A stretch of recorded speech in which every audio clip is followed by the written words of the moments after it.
Lyrics and Lies. Money Green is on the mic. Chilling with Shayz. Shayz here on the mic. Shay's on the mic. She has her coffee with her. So let's get into this R. Kelly issue. All right, so of course, he got brought in on new charges, 10 to be exact. How all of a sudden do they have new videos? Or are they new videos? Did they find them when they went to his studio? Or did they get them from someone who sent it to him? Because I know you were once a big R. Kelly fan. You know what? I just had a conversation with somebody the other day about R. Kelly. The same situation. The only thing I want to make light of, if you remember when we was talking about surviving R. Kelly, there was one particular girl, or was it the gentleman? But you remember how they said that R. Kelly gets off on videotaping his sexual exploits or sexual when they're engaging in sex? Of course. Okay, so he had taped these videos, right? So I'm wondering, from what you just said, did they go into when they arrested him, or he got these 10 counts, did they go into his house? Did they have a warrant to go into his house and get these tapes?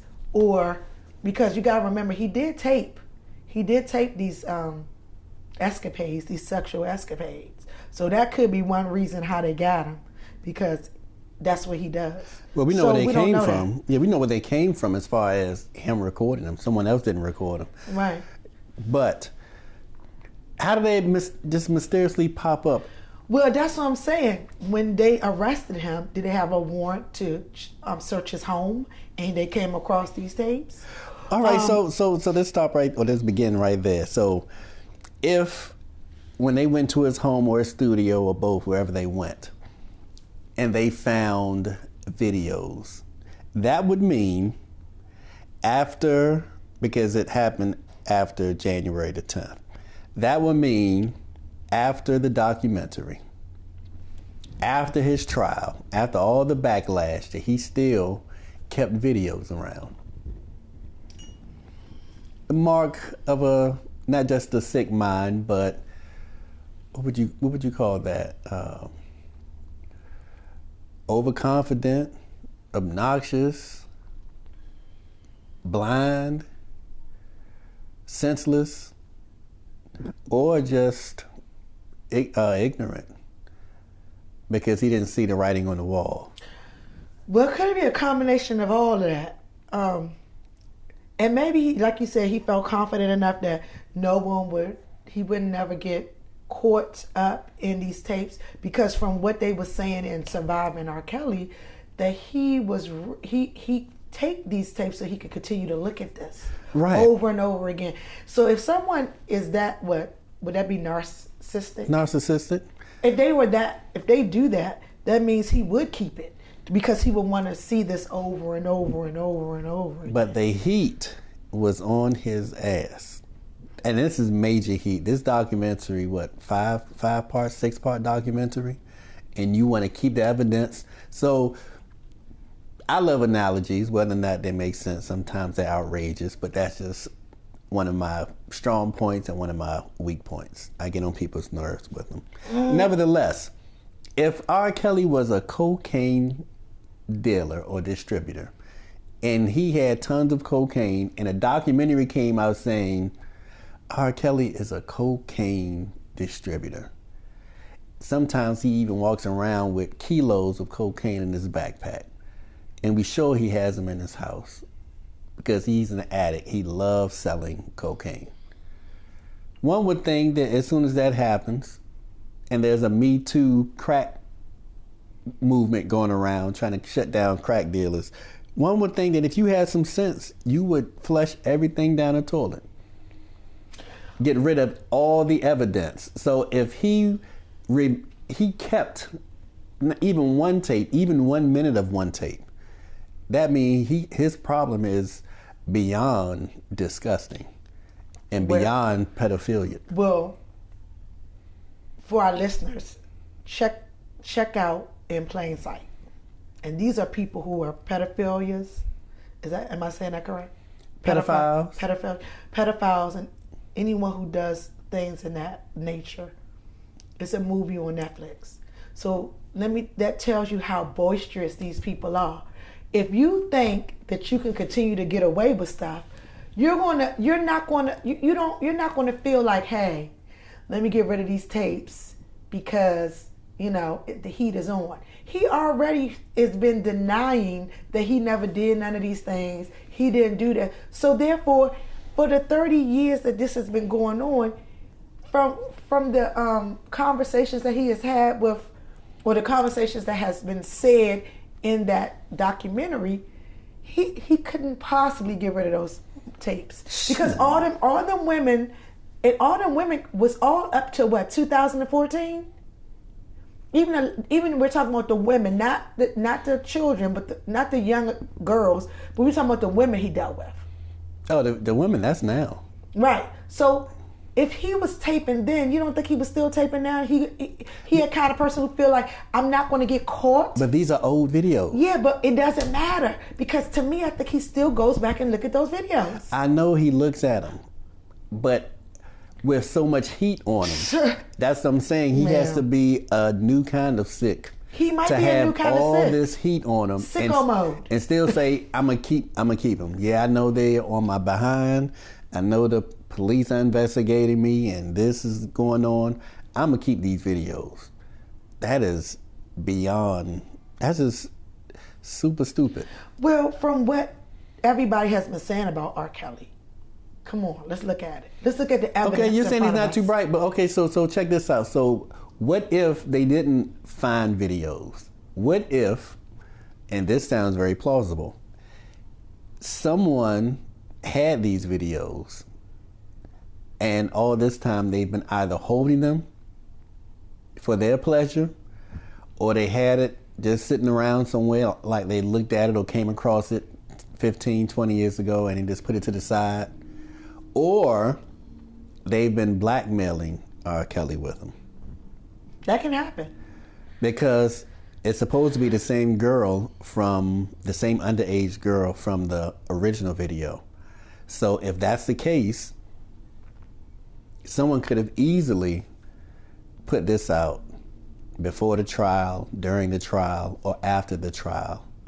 But they didn't. So what if that person said, I have this tape, I'm going to hold on to it as long as you send X amount of dollars to this bank account every 30 days. Well, the only thing about that, if it's the same video, no, it's a different video. Different video. Her. In a way, I don't know if is that double jeopardy because we're doing the same person. No, new video. It's a brand new video. Right, and if it's a new video, and R. Kelly wasn't in the first one. And this girl wasn't in the first one, like her parents said, that means this would be two new people, according to R. Kelly and his lawyer's defense in the first trial. Okay. And in this tape, she's still in the same age she was. Done at the same time as the other one. Because you got to make sure that it was underage, because if it's just coming out 14. Now, then she wouldn't be 14. 14, and she's supposed to be saying this 14-year-old P-U-S-S-Y or cat. Okay. And he makes her say that, or they repeat that back and forth. It's supposed to be anal sex and him peeing on her again and them saying 14-year-old back and forth. Throwing it out there. That's what it's supposed to be according to what CNN reported. One of the people there saw, well, more than one person saw it, but one of them reported online about it. So if someone was making him pay up every month, I could see that happening, and therefore he would have no control over that. That would be more acceptable looking at him, bad for the person good for that person's pockets. Well, and I guess they released the tape because he's broke now. He can't continue to pay them. Exactly, and that's also why they said the ex-wife has been so vocal because all the payments stopped last year or whatever. So all of this stuff about him not having money last year, and people saying, shoot, he has plenty of money. What do you mean she's coming forward because he's not paying up? It turns out that it's true. All I can say is this saga continues with this R. Kelly thing. Yes, so here's the question. What if he gets off?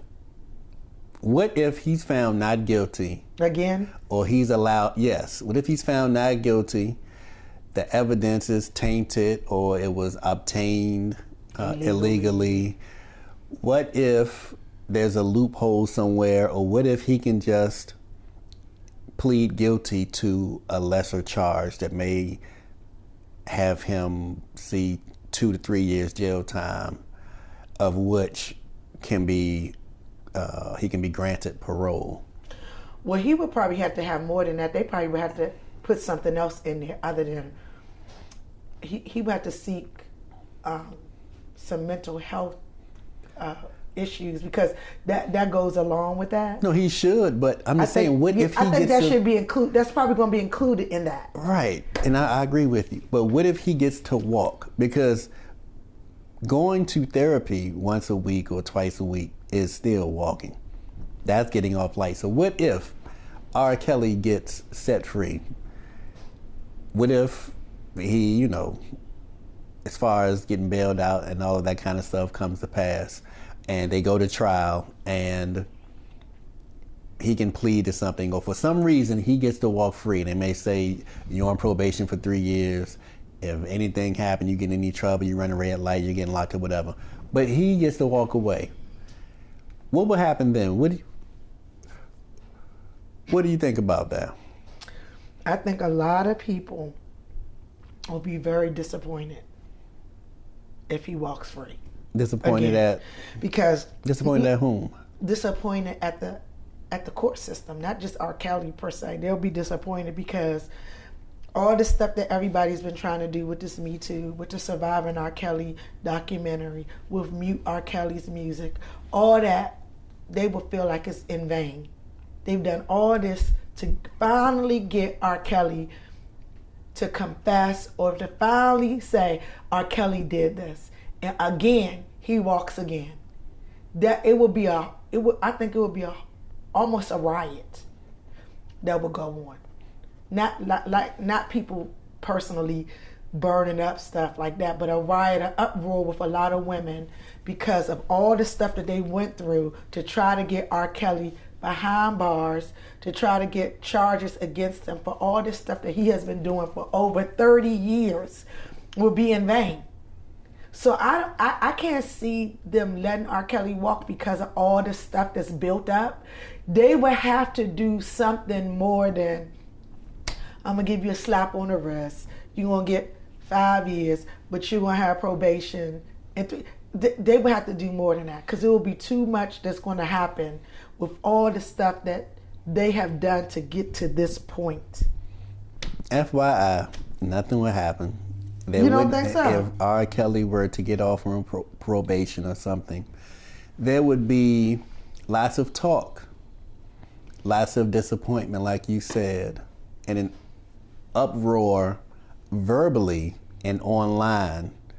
But the law is the law, and if they find some way to weasel out of this one, nothing could happen to him other than him getting retried for another tape or two,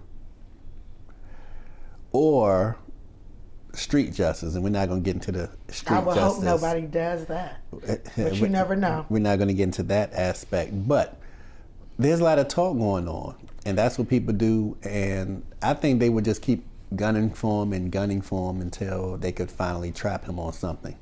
But nothing would happen. But I can see him getting off or doing a little bit of time. I can see that. Yeah, he would have to do something. He can't just get off. I think he would do something. Well, they talked about the first trial that some of the jury members were bribed or threatened and all this kind of stuff.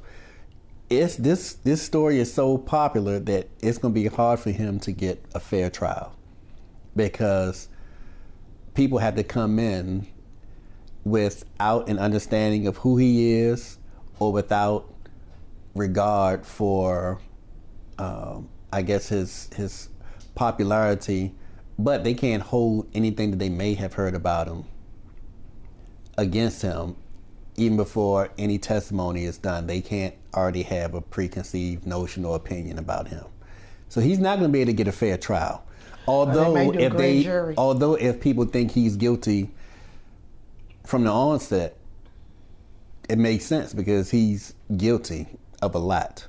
Mm-hmm. And I don't know, I haven't read all 10 of the counts brought against him, but he's definitely guilty of at least one, which makes him guilty, period. Then he got 2 more people who just came, 2 ladies from Baltimore? Yeah, but ain't nobody thinking about that. Ain't nobody thinking about that. But just getting on the bandwagon. Yeah, because there's no money there. But there is a way he can weasel out of this if his lawyer is good enough or if the prosecution messes up.